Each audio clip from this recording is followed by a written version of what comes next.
Sound of ओम। ओम की महिमा। ओम हमारे मस्तिष्क में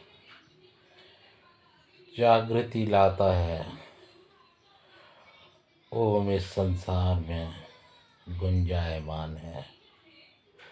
ओम हमारे अंदर गुंजायमान है। ओम ब्रह्मांड में गुंजायमान है। आखिर मैं ऐसे क्यों कर रहा हूँ?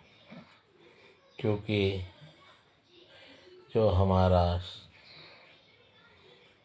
मस्तिष्क है वह ओम की ध्वनि के प्रति बहुत सक्रिय है।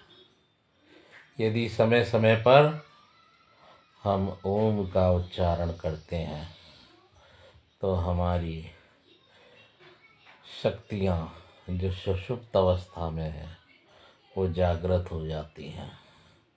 ओम का